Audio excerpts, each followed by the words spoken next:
it has now been official that Dan Quinn has been hired as the Washington Commanders head coach. Phil, I can tell you like him at the end of the day because you're negative Nelly towards everything. And the first words out of your mouth, usually, and I have to listen to this first before most people feel the first words are, he's crap, and it's all poo. And then once Phil settles down, then you get the real answer and the real analysis. But here, Phil actually likes the guy. He also, Phil sees his flaws down the road. And that's a future problem to have, but hopefully he's learned from it as well. But the fact that Phil actually, I think, truly likes the guy You can't gives me not hope. you can't not like him. All right. He wants to be the coach of the Washington Commanders. All right.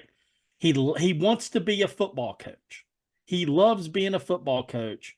He has enthusiasm to be a football coach. He has made 2 official hires so far that I'm aware of.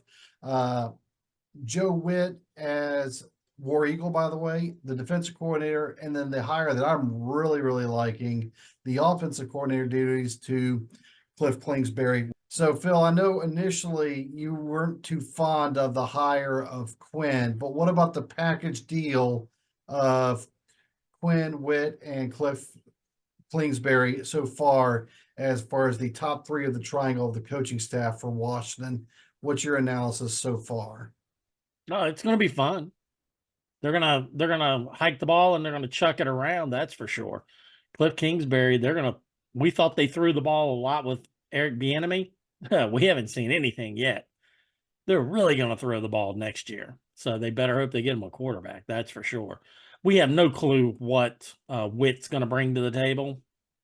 We saw him develop some defensive backs in Dallas, but we don't know really what he's going to run. So we're going to assume that he's going to run Dan Campbell's defense.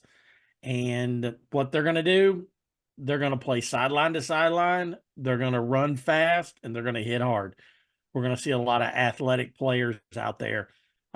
Unfortunately, I don't think there's any on the roster right now that can actually play the defense that he wants them to play. You've really got to be an athlete. Undersized linebackers. I think Khaleke Hudson's the only linebacker that's undersized that can play with speed. But they're going to be up and they're going to hit people. It's really starting to sink in, and I'm really starting to like it. The more I learn about, if there was 9 hires, I believe total so far, I've got to put Harbaugh at 1. But after that, you can make arguments of who's 2 through 8 on the teams that have had to hire a new head coach. And this combination, I'm really liking. I agree they have to go for a quarterback at 1. We're not going to break down all 6 on the draft on this episode, but we each have our opinions who fits here. But Cliff Kingsbury's offense, it's down the field and it's instead of a handoff, it's a short pass. So there's lots of weapons they're going to be utilizing. They're going to have 5 people that can touch the ball, and it's almost, dare I say, a more advanced version than the Hal Mummy system, I don't want to say the run and shoot system, the Mike Leach system. It's something in that neighborhood where it's going to be just offense heavy with a lot of heavy pass and no huddle offense. It's going to be, basically they're going to be running the 2-minute warning offense the entire game. So it'll be interesting. Hey, at extreme minimum, it's going to be fun to watch. It will. I just don't think all right, look, Washington doesn't have any talent. And what talent they do have there doesn't fit what these coaches want to do. It's a complete whitewashing. Yes. So you've got to pass defend. All right. So in your offensive line, they've got a pass block. You've got one offensive lineman. And we both agree that Sam Cosmi is the future and is the now. So, you're going to get a quarterback killed. You've got to have 4 more offensive linemen to play. But we've got 2 monster running backs coming back next year with Robinson and Rodriguez, and neither one of them fit the Cliff Kingsbury running back model. Well, I'm glad you brought that up. I was going to lead in with this, or bring this part up. Do you trade one of your running backs You can't get for anything for running back though. The NFL's devalued them so much. I mean, it's you if get nothing for them. if I'm Minnesota, I'm looking at something like that. Yeah. Oh, absolutely. And we all, if you remember when Harris bought the 76ers, he No, could let's pretend I don't follow the NBA. So okay. no, I don't remember when Harris Yeah. bought the 76ers. All right. He completely bulldozed that team twice. All right. It took him 4 or 5 years to get something together with it. And they got rid of a lot. They just dumped talent. I could see that happening with the running back situation because the running backs don't fit what Cliff Kingsbury does. Period. End of story. So I could see them dumping both of those guys. I could see them dumping the tight ends. They do have wide receivers, but they're going to need more. I mean, they're going to need 6 wide receivers in this offense because guys are going to get tired and get hurt. So you're going to be running wide receivers in there, and your running backs are going to have to be the small pass catching guys that can block. Now Robinson can catch passes, but he's not a running back for that offense. That just doesn't fit what he does. I'm going But to take the assumption, and I'll let you speculate as well, because it's just speculation at this point. I'm still thinking Dan Quinn is calling the plays on defense and sort of well, he said primarily. in his press conference he wasn't going to, I and that's I think he's lying.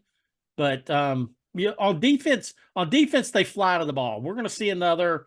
We're going to see some more slogans that he's going to come out. I think at the press conference he said, "Be where your feet are," and I'm like, "Oh shit!" I've heard that one before.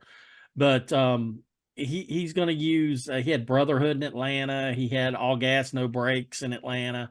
So he will have guys. I think they might even use 11 hats to the ball. Um, so he'll have his slogan on a t-shirt and that sort of stuff. But his guys love him. He's a player's coach. They're going to play hard. They're going to play fast. All his linebackers, he had great linebackers in Atlanta. He had a bunch of smaller, fast linebackers, and they just absolutely killed people. And I think he put a couple of them in the Pro Bowl too. Hey, here's something I just thought of, and again, I'm going to treat you like the semi-expert. Scary thought, I know. I got an expert opinion, whether Yeah. it means Well, anything or based on reality, who all knows? right. So at least date it back to when they were in Atlanta, and I got maybe what he's running in Dallas is what formation is he going to be his primary formation? Is it a 4-3, 3-3-5, 3-4? He played a 4-3 in Atlanta and then played a lot in nickel with the 4-2-5. So you're going to see him do a lot of that, but he will go about 50-50 with man and zone. So he'll do both. He'll play both man and zone, but he has a lot of movement out there. So his players will be moving around and they will be in, shall we say, different positions, walking safeties down into the box, that sort of stuff. You used to not really see that much. Now you see it all the time. He will blitz. He will find a way to get pressure on the quarterback, not just with his down four, but he will bring guys from the secondary and from the linebacking position. And then the one hire, well, there's two hires they haven't done yet. I guess if you rank them in priority, at least for me, how I would rank them, if 1 and 2 are your offensive defensive coordinators, 3 and 4 have to be your special teams coach and your strength and conditioning coach. And I don't think he's hired either one of those yet, that I'm aware of. I haven't seen that, and I haven't seen a quarterback coach yet either. And I would put that at 5, quarterback coach. But from watching some of the young linebackers at the Senior Bowl, I think there's guys they can pick up and they can draft that'll be able to play the position fairly well. If I can't believe I'm saying this, but because there's a new ownership, if and given the circumstances of this whole rebuilding thing, if I'm a kid and I get drafted by Washington, I'm liking my chances not just to make the roster, but also to find a starting role early because Absolutely. as we've been saying, this is a clean cut and Yeah. just a clean slate. Right. Yeah, And very. you're gonna go to a team that, okay, you're not Nick Saban is not on this coaching staff. You don't have a coach that's gonna put boot to butt. You got a coach that's gonna be your buddy. And he's going to try to put you in the best situation to succeed, but he's not going to really bust your nuts. So you're in a good situation, period. And you should want to go there because you're not going to have a guy ride your ass all the time and cuss you and just dog cuss you the entire time you're at the facility. You're going to have a guy that's going to put his arm around you and get you jacked up and whatever he's going to need to get you done to get you hyped for the game.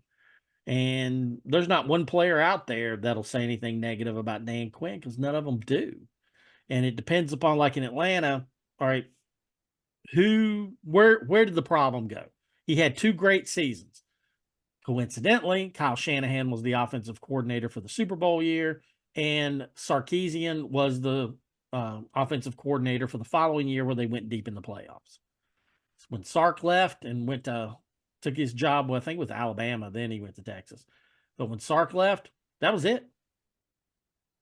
They went down the tubes, man. They were horrible. They were like 7-9 the next 2 seasons because he has nothing to do with the offensive side of the ball. Some of the reporters are saying that it was because Dan Quinn had some input on choosing players. I'd asked the guy up at Flowery Branch where Atlanta practices, what he thought. Did Dan Quinn really have any input, or was it Thomas Dimitrov that got fired with him, the GM? He said it was Dimitrov.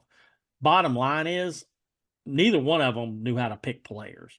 And I think you see that as the downfall of coaching across the NFL. When the coach starts picking his players, it all falls apart. I mean, that was the downfall of Belichick. As far as Quinn and his staff goes, any other main takeaways that we haven't covered yet? You're going to love the guy. Nothing's wrong with that. That's all good stuff.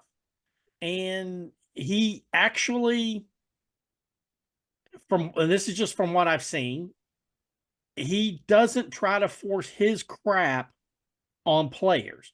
He tries to look at the players and put them in positions to succeed. And not all coaches do that. So his players are going to buy into his system. And that right there. I mean, you've coached. How many times you look at your team and you're like, well, we don't have a chance tonight because my players, they're not going to put forth the effort. He's not going to say that. His players will put forth the effort and they will give him everything they have because they're going to believe in him. And that's all good. The problem is that he's not a top coach. I mean, he's not an X's and O guy. He's not going to be able to make that halftime adjustment to put you over the top. That's one thing. All right, we both agreed, even though this is for Washington, we both agreed that Detroit's defense wasn't very good this year. We're probably the only 2 people on the internet to say that. I know, but they weren't. And I agree. We don't agree on anything, but we agree on that. They weren't very good. And I don't know what people see in their defensive coordinator. I thought they were pretty damn horrible.